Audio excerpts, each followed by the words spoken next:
we go. All right, guys. Jiminy and Glenn, discovering ASEA Friday night. Where else would you be on a Friday night but here with us, right? And anything you want to add?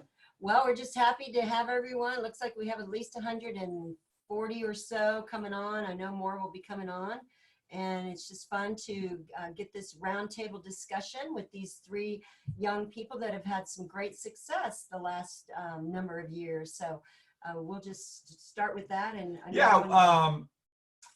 millennials, what are you guys? Are you a different breed? Explain millennials, Danielle. Come on, you're laughing. Stop laughing. I laugh because I'm like, I think I don't exist in the same way that my generation does. But why do you say that?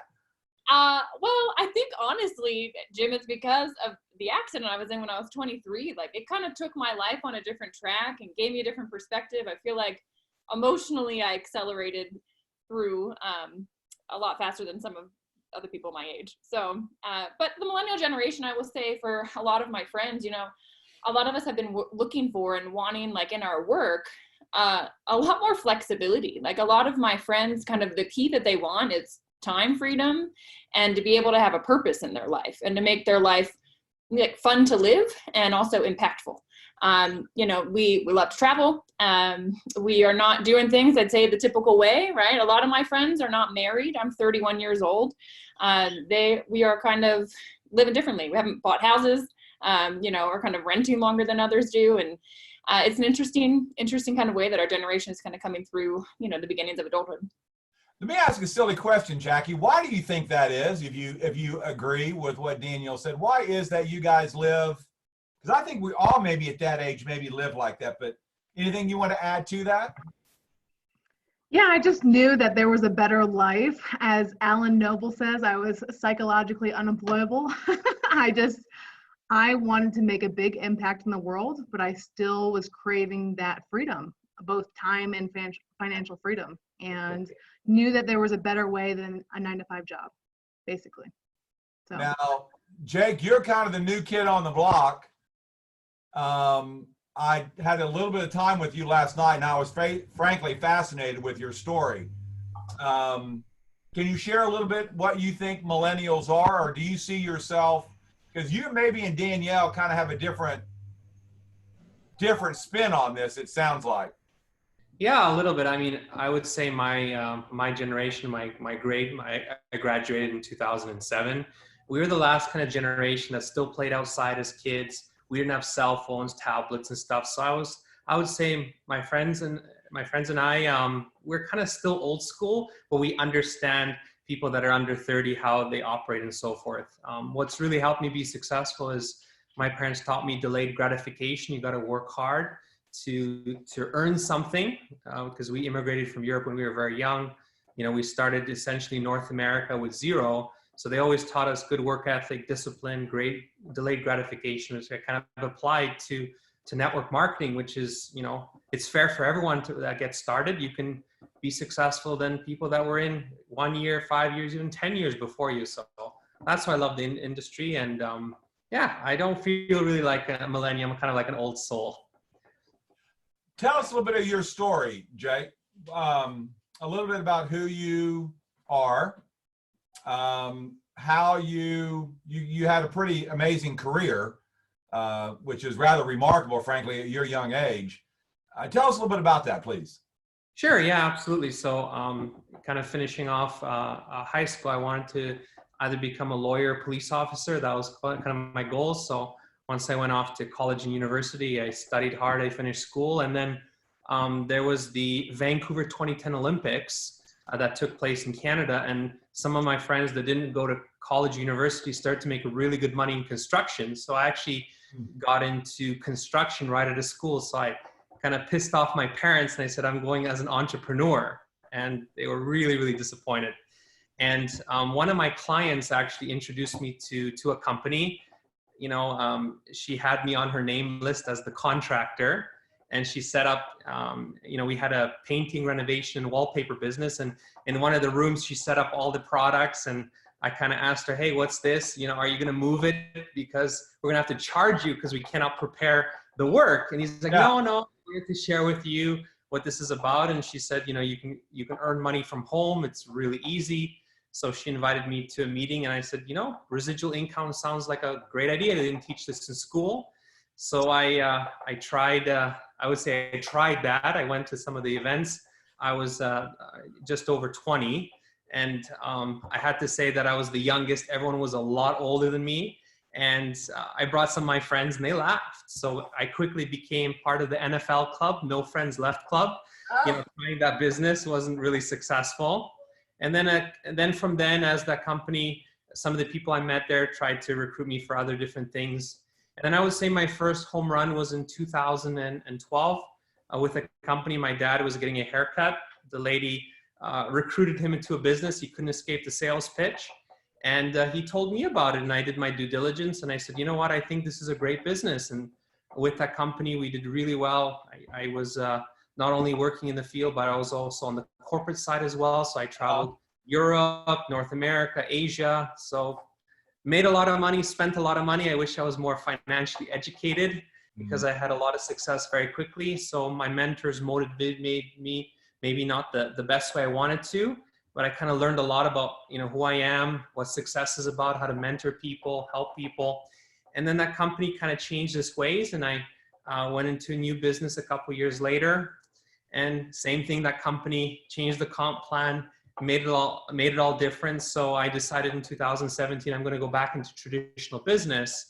And I opened up a company, started to do quite well in it actually. And the area that I started business was highly affected by oil and gas. Yeah. So good timing was a friend of mine from Australia that we were in a previous business called me up and says, hey, Jake, you know, would you like to take a look at ASEA? And I looked at the information. I said, you know, sounds interesting. I'm pretty young. I'm healthy. I don't know if it would apply to me. And then he's like, no, this company's special, is different. I would say I had a little bit of a damage from being in the industry. And he said, you know what, come to Australia, come to Envision. We really want you to come down. I said, you know, it's snowing. We have like 3 feet of snow, Australia. I'm like, that's a good deal. I'll go. And I went to kind of a little group meeting with Tyler, and Tyler shared the story of ASEA, how he cared about the product, the technology, the people, the corporate staff. And no one in business have ever talked to me about that before. I was always, you know, the cars, the money, success, recognition. I already, you know, I wasn't happy who I became in an environment like that. And then I just felt it felt like home. Tyler was so different.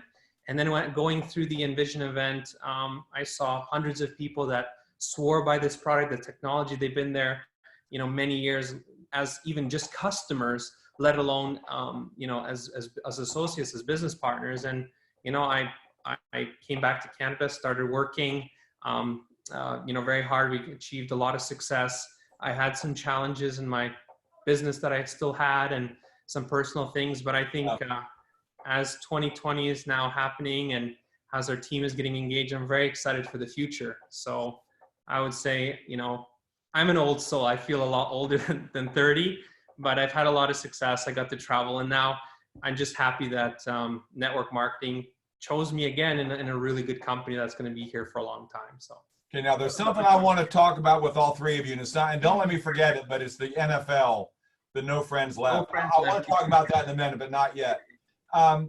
Danielle, I'm going to save you for last, if that's okay. Jackie, can you share your story? Because we all love and adore your mom, and I don't know if that's weird having to follow with her, but everybody loves her. But what was that like growing up and seeing that your mom was just really busy? She struggled for a time, but what was that like for you to be present for that and to see that and to see your mother struggling and then to find this? If you remember that, I don't know how vivid of a memory that was for you.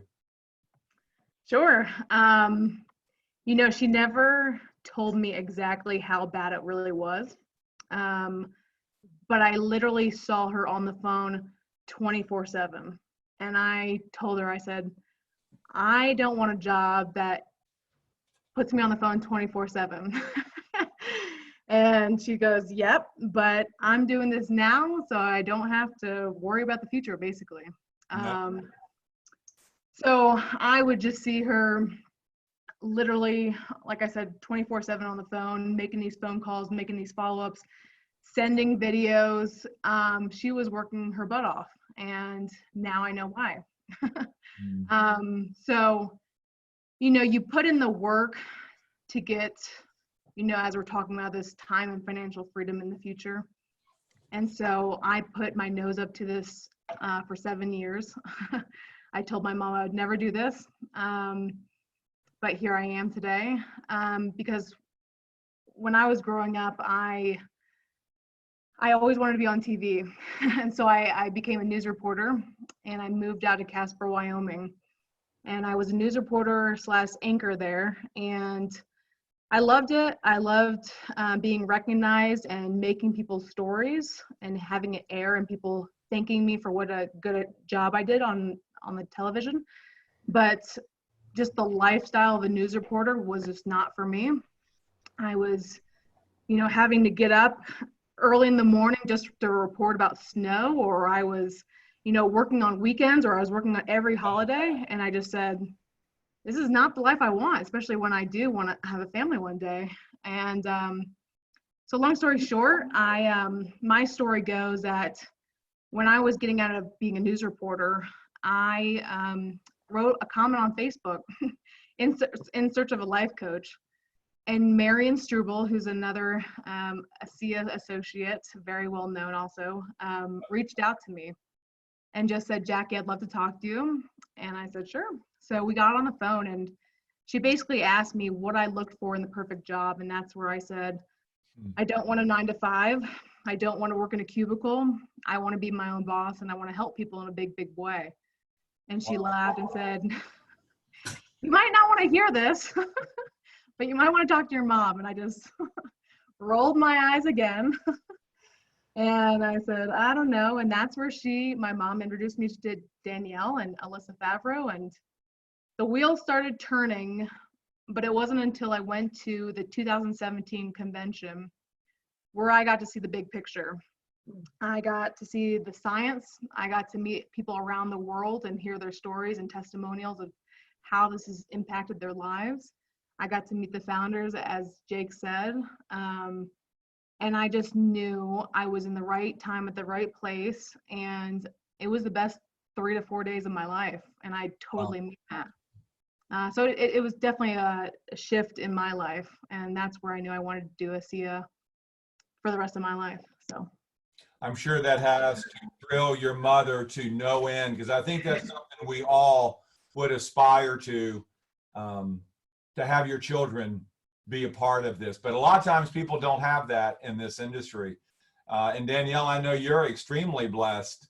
Do you mind sharing? Because I know your story is just amazing. Tell us a little bit about you, your earlier life, and something that no one knows about you. Tell us something. I was a golfer. No way. I knew you were a skier. Yeah, love to golf. So that's always random. People don't usually expect that. But I golfed in high school. I actually went to like states. So yeah, I have always been into sports. Very active. In college, I snowboarded. I absolutely loved to compete. And I think my last year in college, I was 5th in the nation in snowboarding. So it was a passion, and I like so exciting. Like just the adrenaline of it, and it's just beautiful. Being out in the mountains, being out in nature is something I just love. So I was really actually blessed when I graduated from college. My degree's in biology. I studied biology and environmental sciences. I had the intention to go on to graduate school, but wanted to kind of take a break, take a little bit of a breather, because I was a little burned out on school. And so I applied for a program called Teach for America, and I got in. And Teach for America basically places people that don't have an education background somewhere across the U.S. in an either rural or urban setting where good teachers aren't going in, and the achievement gap is very real. Kids aren't getting education. So I was blessed. I got put in Denver, Colorado. So it was like heaven for me, because I could snowboard on the weekends. I worked during the week. Absolutely loved what I was doing. I could see if I put in extra time and energy into, preparing a lesson, the impact it would have on my kids, and phenomenal. But I was 2 weeks into my summer break after my second year of teaching, which was the commitment I'd given. and I was hit by a drunk driver, and it just turned my world upside down. That morning, I didn't realize how bad it was. I walked away from the accident. I looked like I look right now. I looked absolutely fine, but it became very evident that I had an injury internally to my brain, and really prevented me from functioning. My personality changed completely. I became very apathetic, no drive really to do anything. I wanted to sleep all day. I had no energy. I could not handle light, even natural light. I mean, we put blackout fabric in the bedroom, and I couldn't look at a screen. I couldn't be on TV. I couldn't handle noise. It was really difficult, and I was severely depressed. I had panic attacks regularly. I mean, it was normal for me to have to change clothes because I was so upset and anxious about what my future was going to look like. And I would just start sobbing, and soak a shirt through. It was intense. And why did you live like that, Danielle? A year. Wow. So I attempted to go back and try to teach. I was going to teach a third year, and I couldn't handle it. I mean, I couldn't handle the kids. And what's weird about a head injury is you don't realize it's not normal. I was just I'm tired. I'm going to go to bed. I mean, there's this, it's a strange space to be in. You know something's not right because you're sensitive to everything, but you also don't realize how off you are. And I was 23, so I could do what I wanted. I left. I went back to Colorado. I attempted to work, and it was very clear I couldn't. And so, long story short, I ended up ultimately losing my job, not because they wanted to get rid of me, because I couldn't work, and moved back in with my parents because I couldn't have an income.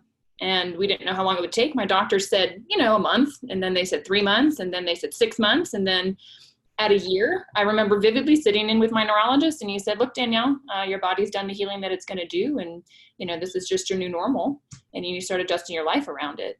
And as a 24-year-old at that time, I just thought, there's no way I'm living at home the rest of my life, and then I'm going to wake up and feel this way. And with my degree in biology, we studied the brain a bit, and I'm like, look, neuroplasticity is real. The brain can rewire. And I just said, and I had a book called The Brain That Changes Itself in my bag. I remember it so vividly. And I said to him, that can't be true. I'm reading this book about neuroplasticity. And he's like, oh, it's a theory that's not proven. And I was like, well, you're fired. You clearly haven't been to school in a while. And yeah, you had to have left that thinking, I'm going to prove you wrong. Oh, yeah. Yeah, but that could have destroyed. That could have destroyed somebody. Yeah, and I think it's the athlete in me, right? It's you. Yeah. And I just thought, no, I'm gonna get past this. But the problem was also that whole first year I was pushing to get better, and really I needed to rest. And so around that time, my mindset sort of shifted, and I said, okay, there's no rules on my life, right? I'm miserable, but I can choose to be happy. And I just said, I'll have to work within the new circumstances. And so that next year was much better emotionally. And a friend of my mom's brought ASEA to us. She said, look, she was an acupuncturist. And she said, look, I started using this in my practice. It seems to be helping every one of my clients. Doesn't seem to matter the system of where their issue is. And it's native. So it has the potential to pass the blood-brain barrier and help Danielle. And now, was that her telling your mother, not so much you? So yeah. So when my mom brought it home, super excited, I figured out the way to get you well. I literally laughed at her, and I said, your friend's involved in a scam. That stuff is salt water. Did you not read it? And at the time, bioagilitics wasn't stamped on the back. This is back in 2014. And I just said, that's not a thing, and I'm not taking it. And sorry, you waste your money. Your mom had already bought it? Oh, yeah. And so my mom started using it. And she, within 6 weeks, had results. She had issues in her joints. She couldn't make a fist. And I told her it was a placebo. I'm like, Mom, it's salt water. Give me a break. And my dad started using it, though, and had some results with his knee, some discomfort he had started to alleviate. He'd had it for decades from a football injury in college. And they sat me down, and they said, you got to give this a try, Danielle. And I begrudgingly did. I told them, you're going to waste your money, but we'll give it 6 months. I'll show you it doesn't work. It's I was really negative, but it's I had lost hope at that point. We tried so many things. And I started using it. And I would say How about much were you drinking?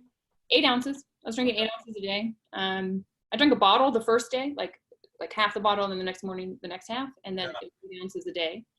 And it was about month 3. And, you know, looking back, it's like maybe there were shifts before that, but I wasn't willing to admit that ASEA was causing any sort of impact on my body. But at 3 months, like I wasn't having to nap. And I could hold a conversation and not get tired, and I could get the words out that I wanted again. It was like the fog lifted, like I had this clarity. Yeah.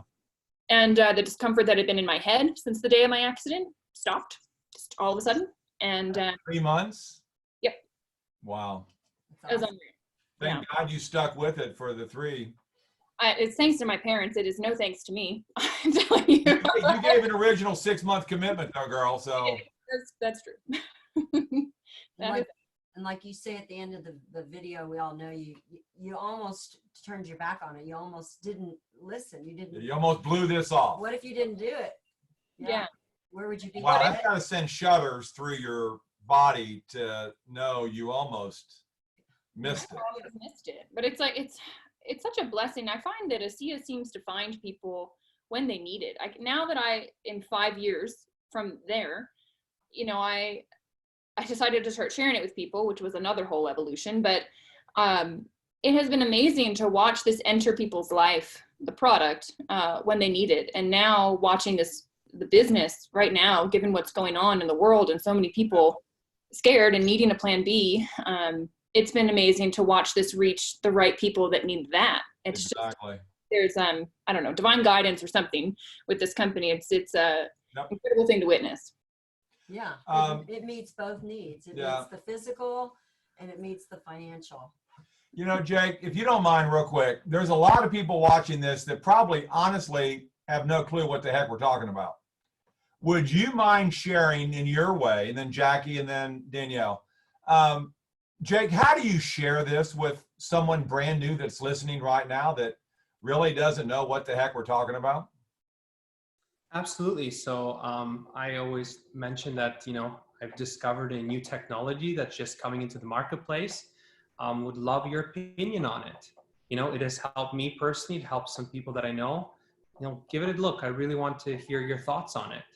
And I said, you know, when can I set up an appointment? We used to do a lot in coffee shops and stuff.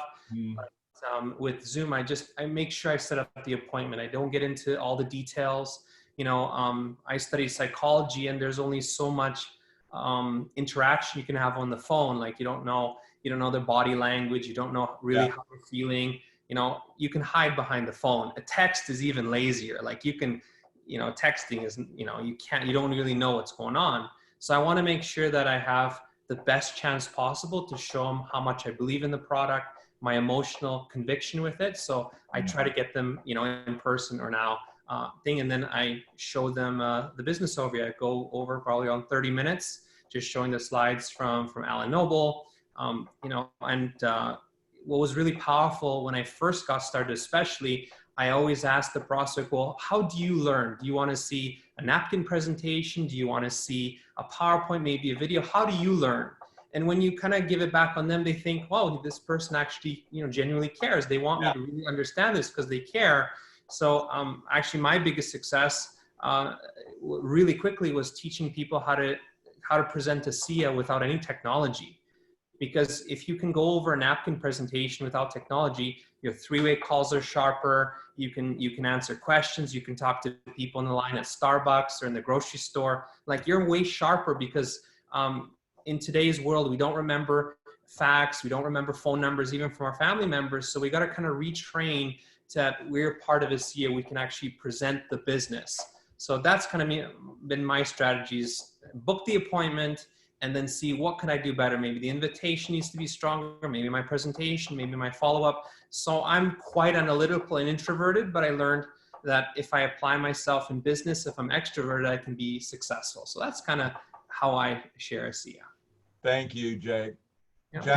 Jackie, someone's brand new, how do you share it? What is this stuff? What is this saltwater stuff? What is it? Yeah.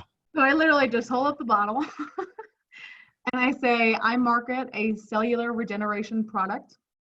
These, I say it's called redox signaling molecules. I'm sure you've never heard of it before. I say these are the molecules that allow your body to heal. And they're made from every cell in your body. And, long story short is that I say, we start losing these redox molecules every year past puberty by 1% a year. So that's virtually 10% a decade that we're losing them. And so the best analogy that we can tell people about is like the fire truck analogy, where, basically as we're aging and with stress and environmental toxins, what we eat, what we drink, the signals to our cells become weaker. And so when you're trying to call the fire department and you only have, say, 1 or 2 bars on your cell phone, and you have a house on fire, something is wrong in your body, and you're trying to call them and they can't hear you. So, the fire truck is there, the men is there, the men are there, the equipment are there, but they're not able to hear the location, they're not able to hear where you are, and so they're not able to put the fire out. So the same thing is going on in your body, where your immune system is trying to come in and put that fire out, but when you don't have the signals to your cells, basically, things can go wrong and your body is not able to do what it's supposed to do, is heal itself. And so all I'm saying is that, we start losing them. So this is the first time ever in the history of mankind that you can now replenish your body with the exact same molecules, so that now your cells get the signals they're needed to properly function and get the communication they need to properly do what they're supposed to do, is start healing your body. Cool. Thank you, Jackie. I like the simplicity of that, and it's something people can understand. Yeah. All right, Miss Biology major degree lady, how sciencey do you get with this here stuff? So at the beginning, when I shared this with people, I got super into the science and talked about. And how did that work for you? Oh, it was terrible. It's like people were like, "What is going on?" So now, like, if I wanted to simply share what this is, I just kind of put it in perspective. Look, our body is trillions of cells. Our cells make up all of our tissues, all of our organs, all of our body systems. And when we have a breakdown or we have an issue, if you go to the foundation, it's a cellular issue, right? Something's going on at the cellular level. And so kind of begs the question, well, how do I keep my cells strong then? If I want to be healthy, I got to keep my cells healthy. And, good nutrition you need, the right pH you need, oxygen to your cells you need, but you also need signaling and communication. And there's a company that has figured out how to create more of the signaling molecules that your body needs. And you can now supplement that, which is phenomenal, because as you age, you make less. Or if you have something like I had, where I had a lot of damage, your body just needs more, it just amplifies the call for help. And I always think about it like a construction site, right? Our body is always having to repair because of aging, because of toxins, because of stress. Like, we're always damaging. When you work out, think about what you're doing. Like, you're breaking down muscle tissue, it's just your cells, to get stronger. It's part of the process of just how our bodies operate. But think about a construction project, right? If you needed to rebuild or renovate, you need good materials in there to get the job done, but you also need your contractors to come in and actually do the work and use the materials. And the same is true in our bodies. And a lot of times the conversation we've been having around health is the right nutrition. It's the right materials we're putting in. And now we have the ability to increase the labor force so that repair can happen faster. So athletes are loving it. I look at it to be proactive, right? What can I do to keep my foundation strong? Having lost my health, I never want to do it again. And if I can keep my body well, I can keep achieving it and having an impact in this world and doing the best I can, because when you lose your health, you lose everything. So that's the perspective that I try to give people on what it is and how it works. That's great. Let's talk about, since there are, new people, there may be some people weighing out, the business side of it. I was doing a little research on millennials and the kind of the things you look for in a company. Network marketing is such a great business model, or somebody could choose, and I know some people I'm trying to recruit that are trading time for dollars, and they're not getting any kind of reproductive residual at all. So there were some top things that millennials look for in a company. Tell us how important these things are, like belonging to a tribe and having a passion and a mission. One of you mentioned that earlier, a purpose in life. Entrepreneurial wealth was one of the key things. A mentor. They like a boss, but they'd rather have a boss that's more of a mentor versus somebody, and I've had those, the micromanaging bosses. I couldn't stand that life. And so share a little bit of, to somebody new, the things that make this role, this business model so good for not just a millennial, but for really anyone that's weighing out this opportunity. When do you want to start? Sure. All right, Jake. I can say a couple really important things that I look for and you should look for is you got to look at who runs the business, the integrity of it, the founders. You can have the best business platform, but if the people at the top in management do not treat the associates, the customers fairly, it's not going to work. So that's really important. Next is what were we selling? Is it or promoting rather? Is it unique? Do we have competition? That's super key. There's a lot of companies out there that you can buy certain things at Walmart or Costco. So it's you got to look at something really unique. Another thing is the compensation plan. If you're going to put in the effort, is it fair? Can you be successful like anyone else in the company? Do you need some special deal to get in before you can really make some solid money? And I love how ASEA pays back, so much to the field. So that's super key. System for promoting, can you promote it really well, like in person, over the phone, using technology, social media? That's really, really key. And I also really look at, especially the number side, where's the company? Do they have momentum? Are they in momentum? Are they after momentum? And when I was looking at ASEA, they were making approximately 200 million in revenue. And I said, you know what? If we build a team of 1,000, 2,000, the momentum from us to get from 200 million to $1 billion, that's 5 times. If I put in the effort, the momentum and the energy of the business will help my team grow 5 times. So if I put in the effort, follow all the rules, do a good job. Let's say I get to 2,000 associates and customers. Well, maybe through the events and stuff, I can reach 10,000. So that was really key. So looking at ASEA, where we're at today, having a company that's just starting to get into momentum is key because it's going to just leverage all the effort you've done. You can work in a business and by yourself achieve great things, but it's always nice to catch a wave and be part of that. So those are some of the things I look for. Awesome. As I was an ex-stockbroker, and Jake, I want you to, and all three of you to talk about this. But the one thing that you missed out that I think you left out of there, Jake, was how important is the company, the management, the ownership? Because I know you had some issues before. So that's what I looked. I knew the product was real because I had my experience. Yeah. But then I had immediately to go look at the owner. Why? Why did you do this? So when you met Tyler, what was that like? Oh, it was really like a breath of fresh air. Like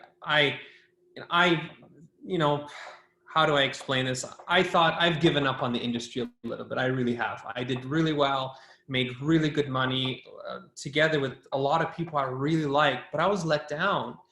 And it took some time to rebuild that trust. And once that trust is established, I felt this was a safe home, that if I work really, really hard and help a lot of people, the company's going to have my back, just like I have their back. Because Right. you start a business, you're going to have to put in some effort to get your team off the ground, to launch your business. So you want to make sure you're in partnership with people that you like and trust. That is absolutely key. So all the other stuff that I mentioned is absolutely important, and it helps in your decision making. But the ownership is foundation. Absolutely, I would agree with you on that. Jackie, what was it like when you first met Tyler and/or Vertus, Jerem Webb, Chuck Funky? What was that like? I mean, your mom is one thing, but there had to be more to your story. As an ex-reporter and an anchor woman, you have to dig a little bit deeper. What did you see when you dug deeper into this company? Well, as my mom says too, you just know that you're in good hands when you meet these men. You know that they're integritous men, that they've always run the company over P over E company, people, purpose, and principles over ego and economics. Yeah. And they've done that since day one, and I got to see that. I heard the story of how ASEA got to be ASEA, and I just, like I said, I never thought I would be doing this, but I continue to do this And my mother continues, you know, she doesn't have to do this anymore, but we continue to do this because we really get to hear miracles happen with people's health. I mean, things that sound too good to be true. Yeah. And it really is. And so that's what keeps me pushing. That's part of my why. You always, you know, it's a roller coaster ride. it's not easy, but it's worth it. Because you know where you're going. And you don't want to fall back, you know, on giving your time for money, as Anna was saying. And you want to, I want to do exactly what my mom did and build a legacy and create my own dreams and not create someone else's dreams. So that's why I keep doing what I do, and I love it. So yeah, and if you work for someone else, you're making, you know, them rich. Yeah. This gives you the ability to give yourself a raise. If you want to make so many dollars in the next 90 days, well, then you just put in the time, you reach out to the right amount of people, and then the income will come. You can't get that in corporate America. And so, and same with the freedom to, like you said, Danielle, just go off and travel when you want. Young people like that. They don't want that constrained to clock in, clock out, you know, or overtime or whatever. I mean, right now with this crisis, I can imagine some people, how they're having to, all sorts of rules, I'm sure, at their job. And we have all the luxuries. We work from home. And so for a young person, I'm sure that as well is the beauty of all this. Yeah. So Danielle, what would you say were the things you were most important? I mean, you saw the science. You obviously knew the science was real, right? Because you had to do your analysis. Right. But was it important to you to see the other side of the coin, to see the management and the ownership? That's actually what got me. So I dove into the science after I had the results I had. And then I was trying to figure out basically what I wanted to do next. I'd been on the sidelines of life for a couple of years, and I didn't know what I wanted to do for work. And life I'd gotten a different perspective. So I'll answer that. And then I have a couple of things I want to say, but my mom took me to Envision. Basically, like, she said she was moving out to Arizona, and she said, oh, conveniently along the way, there's this Envision conference. And I was helping them move, and she said, will you come? And I said, I don't want to do this network marketing thing, Mom. I don't want to talk, like, it's get rich quick, it's whatever, like, I'm not into it. And she said, this is different, Danielle, just come. And I said, all right, I'll go to one, and then we'll drop the subject for life. And she said, okay. I'm a bit stubborn sometimes. Again, you were on the product, so you'd already had your experience, correct? Yeah, up the product, still taking the product. Okay. I went to the Envision conference, and that's when you used to have to qualify to go to Envision, and Tyler spent an entire day talking about the ethos. That was my first exposure to ASEA, was listening to the founder talk about the eight pieces of their ethos. And I will never forget when he got to the 3 questions. It's a children's book.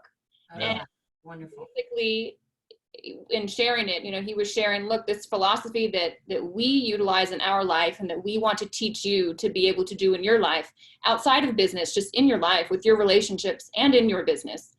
It's this book. Basically, the 3 questions are like, you know, what am I supposed to be doing? Who am I supposed to do it for? When am I supposed to do it? Like, what am I supposed to do with life? Basically, this little boy trying to figure it out. And it all came down to basically be present and do what's best for the person in front of you. And if you live your life in the moment in that way, that's what you're supposed to do in this life. And I will tell you, Jim, like, that's what I learned during my brain injury. I never knew what the next 10 minutes was going to feel like. And I just learned to be very present and to be with the people around me and try and serve and do what was best for them. And I thought, if that is what this company is teaching, I want to be around those types of people. It's going to help me become a better person. And I trust them. But I'd like to talk about, because I know there's probably people on this call going, how do I get my kids to do this? And I know there's people on this call that might be in their 20s or in their 30s going, why would I want to do this? So this is my thoughts. The way that I talk about this to people my age, we are blessed because we are young and we have time on our side. Time's going to pass anyway. And this is something that you can do on the side, like a little side gig, like you would pick up and drive Uber for a couple hours, right? But Uber, you get paid when you're in the car doing it. And that's it. Like, Yeah. it's quick money, it's fast money, you got it, it's cool to get extra money.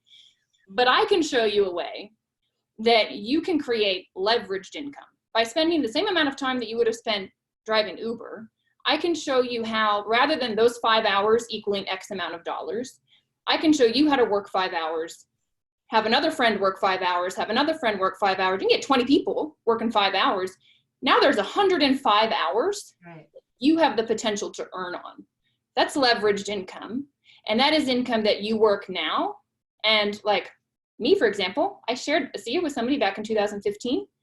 I still get paid on that today. Yeah. That's work I did before. It's not work I'm doing today. That creates this residual passive income. And the reason that matters is because tomorrow's not guaranteed. You don't know what's going to happen. I mean, for me, it was a car accident. For a lot of people, it's now COVID. Like, there's so much out of our control. And you need to think about those things. So what can I do now? Maybe it's not going to be a tragedy. Like, I hate to be negative, but like, I want to be a mom one day, right? I want to be there and present with my kid. Jake is about to be a dad. He's going to get to be there and present with his kid, Yeah. but not have to give up having a purpose, his own purpose in life and his own impact on the world, and creating, you know, an income for his family to be able to live and do and all the things they want to do and not be restricted by finance. And like, you're young, you can start that now and you can create that. They say 3 to 5 years in this business. Like, it's not get rich quick. You will have to work. It is network marketing.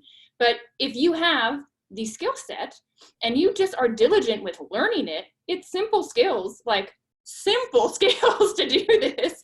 You just have to be consistent with it, and you can create an incredible life in 3 to 5 years. That's what I've done. This is all I do now. And, you know, and that's just the foundation. I'm 31 and I'm set right now. And if I keep going, it just builds from there. So, and the other piece is purpose, right? When my accident happened, I also wanted to have an impact, because you don't know if you're going to be here tomorrow. And what are you doing to serve the other people that are here now? Yeah. And the culture that this company has, their vision is not just the product and the financial opportunity, but it's bringing the culture around the world. It's teaching people how to be grateful, how to be present, how to connect with other people. That's something I want to be a part of sharing and doing, and that allows me to feel fulfilled, right? To inspire other people to reach for more, to get out there, to like find their purpose in life. We have that here. So it's just, I have to pinch myself, right? We've got so much to offer, but it comes in a package that looks funny and that people don't understand. But hopefully that maybe gives people some clarity or how they can talk to their kids about it. You know, guys, you're giving us hope that with your generation that we do have hope. It is so inspiring listening to you three. Now, I want to get back to that one issue. I think we have time for it. How do you deal with, Jake, what you said? I mean, look, we all want to make people happy. We don't like it when people don't like what we say, right? Jake, how do you cope with people, the no friends league? How do you deal with that, honestly? No, I mean, the NFL club started in a business where I didn't know what I was doing. I'm quite analytical, so I just shared way too much. I didn't use my upline or my mentor for help. I kind of said, you know, I got really excited and I just started talking, and I just didn't have a system. I didn't have a plan. I said, you know, I don't know where I'm going, but let's go. There's something great on the other side. I treat this business, first off, what really helped me is I treat this business with a lot more respect than I would, for example, a job or being self-employed. This is really powerful. When you trust and you believe in the profession you are, you believe that you can earn residual income, you're going to treat this business better. And it shows energy. You're like really proud of what you do. So first off, figuring out your goals, you know, watching as well some videos on network marketing, the power of the model as well. We have so many great things through ASEA as well. So that's really, really key. And have a system approach. You know, there's a certain amount of context you have, and there's a whole lot more of context that people that you know have. And approach it systematically and be consistent. You know, if you're going to do the business 5 hours a week, stick to that, 10, 15, or 20, or even full time. So be consistent, have a system, have a plan, and set goals for yourself. You know, when I first got started in ASEA, I kind of said, you know, to my family, I said, you know what, the first 6 months is going to be really busy. I'm going to be working a lot more evenings and weekends. I'm going to do calls and stuff. So I made a commitment. I said, you know what, when I achieve gold, we're going to go somewhere. So I got my family on board. I said, you know what, we're going to have a little bonus for my success. So I want you to cheer me on. I want you to refer me someone that also would be interested, maybe you know someone that could be interested. So it was a really good team effort. So I had buy-in from my family.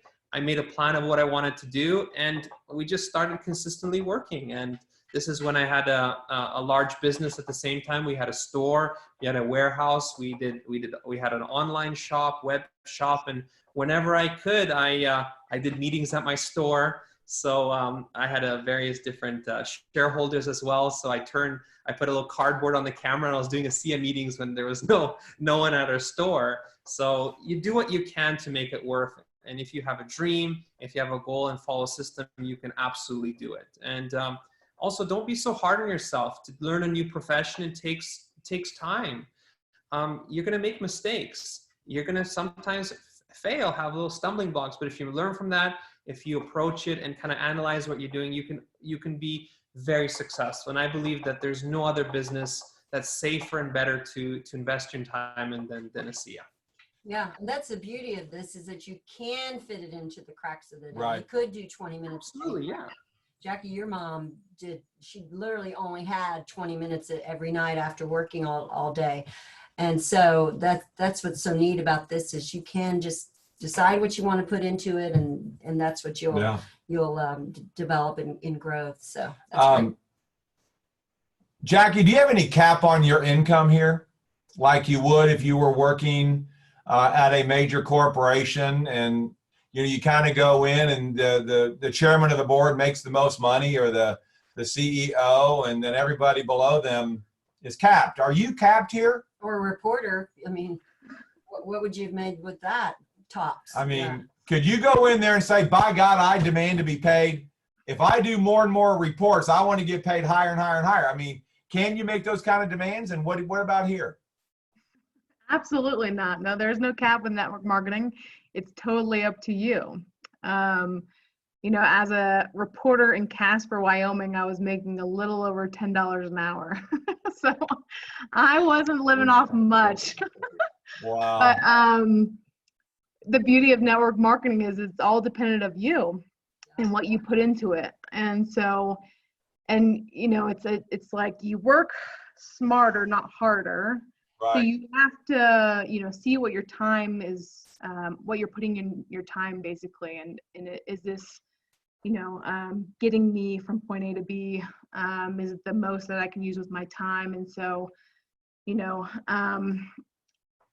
I've seen what's going on in the world right now, as kind of a blessing, because it is a home-based business, and the health industry is not going anywhere. And I've just continued to be consistent. It's consistency that pays over time, doing the tasks over and over again, talking to new people, and just listening, seeing what their needs are, and going from there. But absolutely not. That's what the beauty is that our two highest earners in ASEA have a PhD, a public high school diploma, and an MBA. They both have an MBA. Have you heard that one? A massive bank account. Exactly. Danielle, are you capped here? And what does it feel like to be able to give someone else, like we've had someone come into our team that's making a whole lot more than us. So the people below us, if they have more drive, and they can do a lot better than us. That's not the definition of a pyramid, is it? No, I mean, I think of it like a topographic map. It's like this network starts to spread and people just kind of pop up, and we're all connected, right? So just because like example, my mom shared this with me, so she'll forever and always get a percentage of what I do. Thank goodness, because without this, without her, I wouldn't have this. Yeah. And so to me, it's like a constant thank you to her. And but the reality is, I can earn more than her, you know, and I can do more with this than I want, and I can bring somebody in that can earn more than myself. And I just think it's really beautiful. But it's a team. It's like a team sport. We're all doing it together, which obviously, me being an athlete my whole life, I love working together and creating something. And there's such synergy when you get everybody kind of going in one direction. You can accomplish so much more. And that's another piece that's been really fun, is the people I've connected with. You know, you were asking Jake about this NFL club.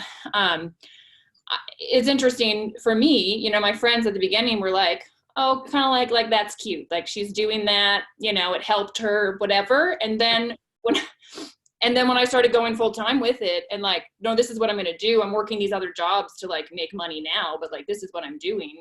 They were concerned for me. I mean, they thought I'd like lost my mind. They're like, Danielle, you can't, this isn't a thing that like, you can't be a professional at this. And I said, you haven't seen what I've seen. You can.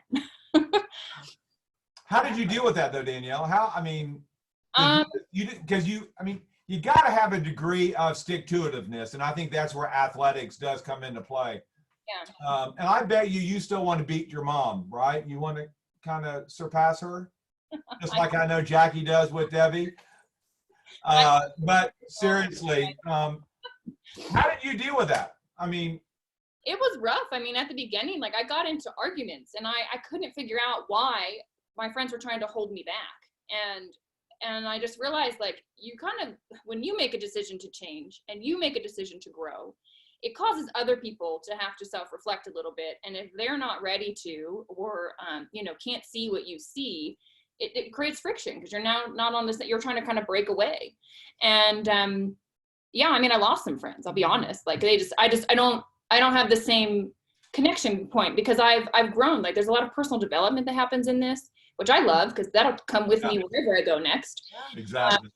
And what I will say though is the new friends I have made are making me a better person, right? They say you become the company you keep, right? They always say like the 5 Yeah. Right. And I read a quote one time that said, you know, is that like a circle, or is it a cage? And I think if you've got people that aren't growing and aren't pushing you, you're in a cage. You're kind of stuck at this level. But when you get a circle around you that's growing, you know, and that's pushing themselves, like Jackie and like Jake, I love being surrounded by people that are doing that, because it makes me push myself and it makes me grow. And so the new people that have come into my life have replaced the ones that I left. You know, I think people kind of come in and out as we grow. I do have some friends that bought a spot in my business and still pay their $25 to keep it. They're like, this is good real estate, Danielle, keep working. So I do have that too. They've not done anything. They don't even take the product, but they believe in me enough to know that like maybe down the road they want it as a plan B for them. Real quick, we all know this is what we call, and we're a little bit older, a legacy company. And that means a lot to me as an ex-stockbroker and someone that did a lot of financial planning. Does that mean anything to you guys to know that this company is being run to continue? You guys don't, well, Jake, you have a son coming or daughter coming very soon. But do you guys think about that? Or is that just too far off into the future? For me, sorry, Jake, I just saw you unmuted, but for me, Tyler gave a talk at convention, this last convention, and I left speechless because I hadn't thought of that, Jim. And he said, this will be here for your children's children. And I just went, the struggles I'm going through, this roller coaster, just to put that in perspective, it's nothing. It's like a little bump. Exactly. What I can do can impact my kids that don't exist yet and their children. And the fact that that is actually feasible in this industry, and I feel very confident in this company because of how they're run, that can be a reality. And that's, I mean, literally I lost words. I couldn't talk for like an hour after that talk. The reflection that I was having about it, it got me in a different way after hearing Tyler talk about that and thinking in that way. Jake? No, I just wanted to say I thought the legacy thing was really important. Of course, when you start a business, you have to evaluate, you know, what you want out of the business as well, what it's going to do for yourself, for your family. But when you help others achieve their goals, you'll create a legacy in their life as well. I mean, there are people that thank me every day for introducing to ASEA on the health benefits. There are people that are collecting a paycheck. We get paid kind of once it reaches your bank account every Thursday. So I mean, it's really, really powerful. I 100% enjoy it. And then the more success you create, the more help you provide to others. It's very, very rewarding for sure. Yeah. Last question. Awesome. Where do you guys see this going in the next 5 to 10, 15 years? Jake? You know what? I see this technology to be in every single country around the world. I mean, we will have events and stuff that we can fill stadiums in. It's gonna be really, really fun. I love where we are today. I still love that there's an opportunity that when you talk to people, not a lot of people have heard of ASEA. And I think there's just so much opportunity if we take advantage of it. It's here. We have all the tools. We almost have too much information, too much tools, too much systems. But if you have clear goals, if you follow a system, your product, you're going to do really well, and you're going to impact a lot of people that will be grateful. And just one little note about the NFL club. I know that was talked about a lot. I became an NFL club because I didn't know how to promote. I didn't respect what I was doing, and people didn't take me serious. And when I started to really believe in the business I was doing, there was a lot of people that said no, absolutely. But then, you know what? Even when I was successful, those same people that said no said, "Oh, Jake, you just got lucky." So if you're passionate of what you do, if you share with enthusiasm, with conviction what you do and what you believe in, those people that say no to you, maybe no is not yet, or maybe those weren't just the right people. Yeah. And just like Danielle said, kind of the cage, your circle of friends, my mentor told me at a very young age, your income is the average of your 5 best friends. Yeah. And I kind of want you to think about that. And I don't want you to kind of, say not nice things and so forth. Some of the people in your circle, if they're not doing a lot better than you, you're not going to grow. You're going to be kind of held back, or even you're going to fall backwards. I learned at a very young age, network. One of the mentors said, I want to be respectful, but he said, go hang out at a hotel bar. I said, what do you mean? He's like, there's a lot of business people that are not going to go clubbing. They're not going to go partying. They're just going to have a little beer at the bar, and they don't have anyone to talk to. And these people might have worked very hard, and this was a perfect time to meet new people. And I met some great people that had their family, they were traveling for business, and I just said, hey, what is your name? What do you do? And I just introduced myself.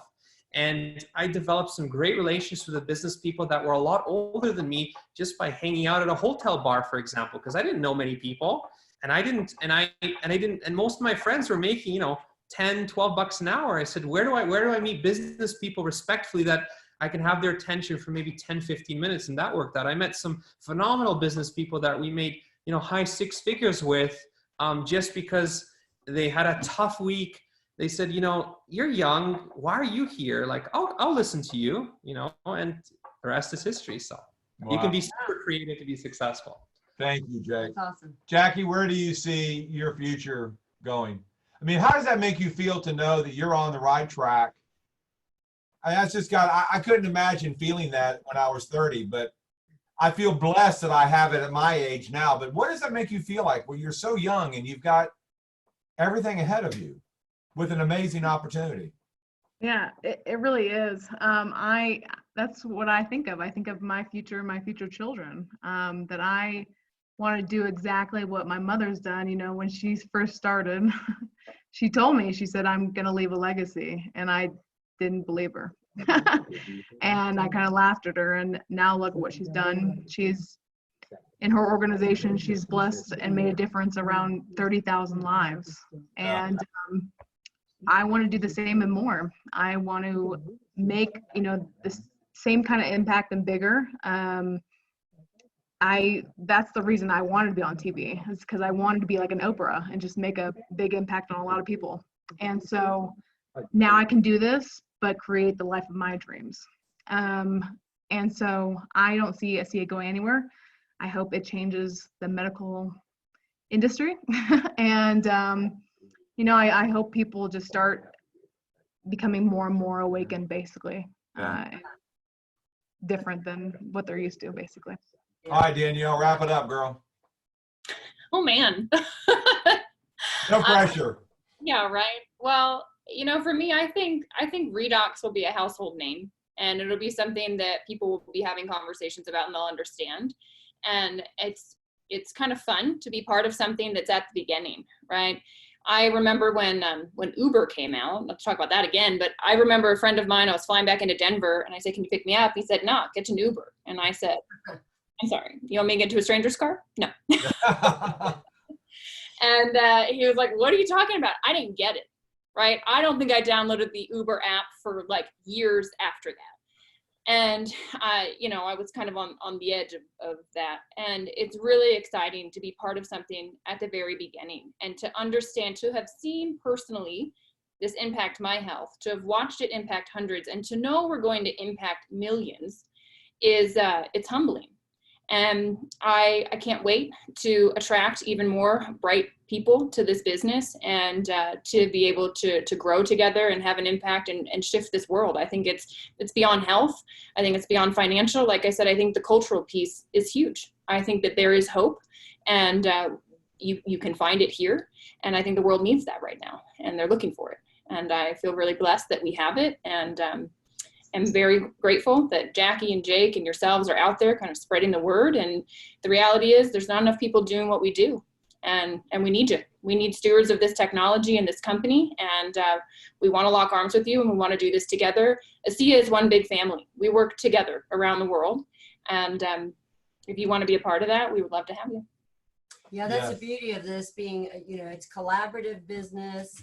And, if we can find more people who want to build the business, that's more lives that can change. Yeah. You're much more impacting when you can, not just one person at a time, but just spread it throughout the world. So we really appreciate y'all's input and this was impact. Awesome. We love seeing at convention more and more people that are in their 20s and 30s. And so it's just very exciting to watch all of y'all grow. So we really appreciate it. This was a blast. Thank you. Yeah. Just want to let everybody know that next week we do have Dr. Maureen Hayes and we have Dr. Rob Ward, theredoxdoc.com. So we will get into more of the science and more of exactly what these molecules are. So if you want to catch that, we will be back here next Friday at 8 o'clock Central. So guys, ladies, Jake, thank you. This was really cool. It was a lot of fun. Thanks for having us. Yeah. We'll see you guys soon. Thank you. Again. Enjoy your night and weekend. Bye-bye, y'all. Okay. All right, guys. I'm trying to pause the recording.